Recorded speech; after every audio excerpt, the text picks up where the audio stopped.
네, 최규준 후보자님, 이재명 정부 교육부 장관 후보자 지명을 축하드립니다. 감사합니다. 네, 40여 년간 교육 현장과 행정에 헌신한 점 감사의 말씀 드리면서요. 오늘 질의는 비판이 아니라 학교와 아이들에 의한 정책 점검으로 진행하도록 하겠습니다. 간단하게 여쭤보고 싶은 게 있는데 40여 년 동안 교육 현장에 계셨잖아요. 그냥 간단하게 가장 자랑스럽게 생각하는 거 하나 하고 이것만은 좀 아니었다 생각을 들으면 간단하게 네, 교사를 하게 된 것이 저는 가장 잘한 일이라고 생각하고, 그러나 아이들을 죽이는 교육이 아니라 살리는 교육을 하고 싶어서 세 차례 해직이 됐고, 그러면서도 밖에 있을 때에도 해직된 상태에서도 한 번도 교사라는 생각을 잊지 않고 살려고 노력했었다는 말씀을 드리고 싶고요. 그런 가운데 지금도 이렇게 논란이 되고 있는 해직된 상태였긴 하지만 그 세 번째 해직된 직후였는데요. 해서는 안 될 일인 그 음주운전을 하게 된 것은 그 이후에 다시 교육계에 복귀한 뒤에 봐도 정말 부끄러운 일이고 해서는 안 될 일이었다. 가장 크게 후회하는 일이고 그렇습니다. 그 부분에 대해서는 국민께 다시 한번 사죄하고 그런 거 마음 가지고 계시는 거잖아요. 네. 마음에 대해서 참하고 앞으로는 그런 거 절대 없는 거 확인하시는 거죠? 네, 그렇습니다.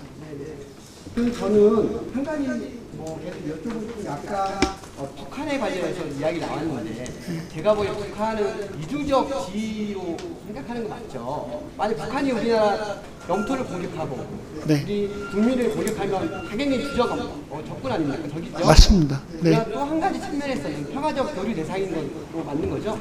네, 그렇게 생각하고 있습니다. 이중적 지위를 가지고 있다는 거 맞죠? 네. 네, 그렇죠. 네. 그 부분에서 마이크가 안 나온 것 같은데요?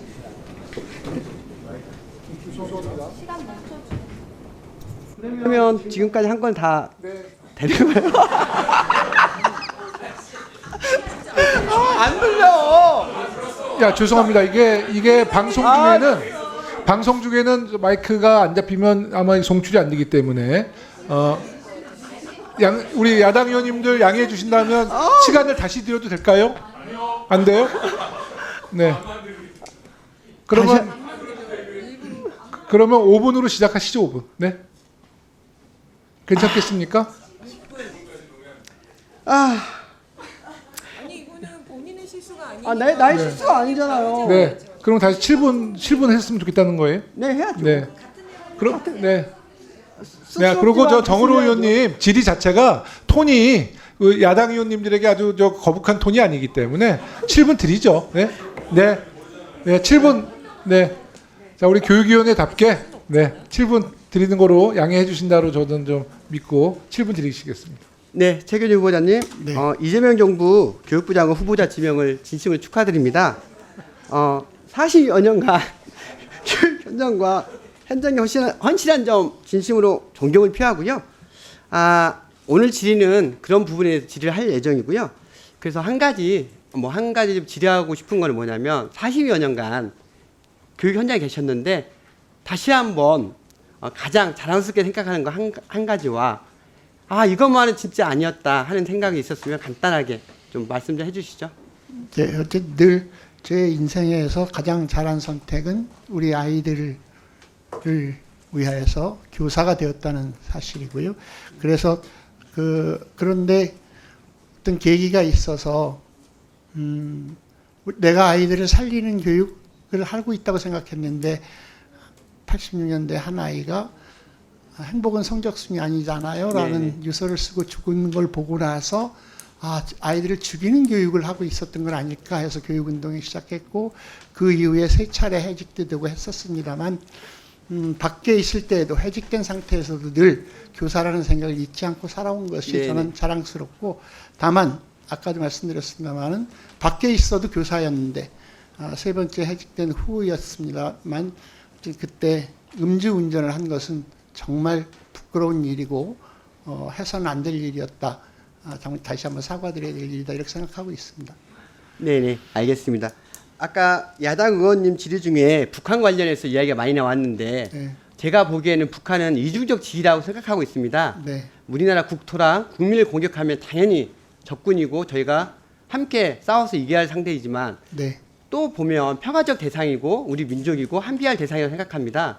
그 평화적 이중지휘라는 부분도 있는데 이 부분에 대해서 미나협에서 활동하셨기 때문에 북한에 대해서 앞으로 어떻게 했으면 좋겠는지 간략하게 이야기 좀 해주십시오. 안보는 철저히 해야 되겠습니다만은 그 북한이라고 하는 곳은 북한 주민은 언젠가 우리와 함께 공동 번영을 하고 화해해야 되고 언제가 될지 모르겠습니다만 함께 평화적인 통일을 이루어야 될 대상이라고 생각하고 적어도 먼 훗날 통일을 이루어야 될지도 모르는 우리 아이들에게는 그 두 가지를 조화롭게 잘 가르쳐야 된다고 생각합니다. 네, 그렇습니다.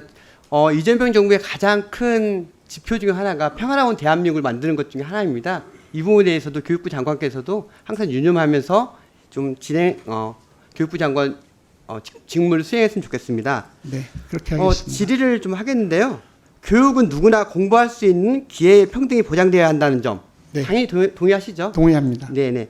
그런데 최근 21년 조세재정연구원의 연구원에 따르면 학생의 역량이 아무리 뛰어나더라도 소득 수준이 낮으면 명문대에 진학하지 못할 확률이 최소 70%라고 나왔습니다.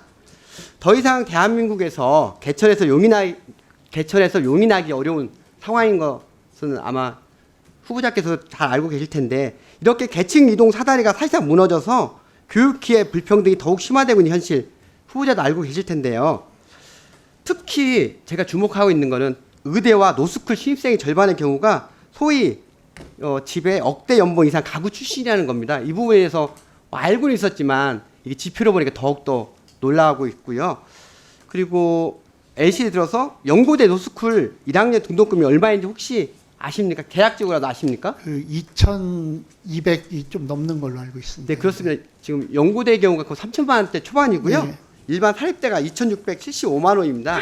보시는 바와 같이 하고 싶은 의욕이 있어도 주위에서 도와주지 못하면 노스쿨과 의대는 꿈도 꾸지 못하는 상황입니다. 이런 부분이 있기 때문에 저소득층은 불리한 불평등 구조를 심화시키는 악순환이 계속 반복되고 있는 거거든요. 이 부분에 대해서 우리 후보자께서 어떻게 이런 부분들을 그 저소득층 가구라고 표현은 그렇지만 꼭 함께해야 되는 우리 학생들과 청년들에게 우리가 국가가 우리 부모님이 되시고 우리 옆에 지원자 될 수 있는지 좀 간략하게 이야기 좀 해주시죠. 실제로 그 부모의 경제적인 것에 따라서 아이들이 자기 능력이 있고 갈 수 있는 곳을 가지 못하는 것은 국가에서 당연히 책임 있게 지원을 해야 될 것이라고 생각하고요. 그래서 장학금을 더 늘리는 일, 지금 말씀하신 그 법학전대학원 같은 곳에 능력이 되는데 실력은 있는데 가정 형편으로 가지 못하는 그런 친구들을 위한 성장할 수 있도록 하는 지원을 더 확대해야 될 것이라고 생각합니다. 네네. 지난번 제가 한번 말씀을 드렸는데요. 교육 급여 확대를 비롯한 학습비 지원 등 실질적인 경제적 지원이 꼭 필요할 것 같고요. 네네. 그다음에 지역별로 최소 선발 인원 보장과 맞춤형 교육 인프라 지원 등 같은 것도 교육부에서 좀 선제적으로 좀 검토하셔서 좀 하셔야 될 것 같습니다. 네. 그래서 좀 후보자 소득 수준에 상관없이 공부할 의지가 있으면 헌법에 맞게끔 다 국가가 균등하게 보장할 수 있도록 교육부 장관 후보자께서 꼭 유념해서 직무를 수행해 주시면 감사하겠고요. 요청드리고요. 또 하나가 중요한 거는 저희가 의대 노스쿨 공화국이라는 말 많이 들으셨죠. 네. 우리나라 학생들의 1등부터 좀 잘하는 친구들은 다 의대 아니면 노스쿨을 간다고 생각합니다. 하다못해 우리 과학기술 강국이라는 표어를 내걸었지만 거기에 일할 친구들이 다 의대하고 다른 데 가 있어요. 그러면 공대 같은 경우는 말 그대로 그 훌륭한 학생들이지만 지원금이 그 정도 떨어지고 있습니다.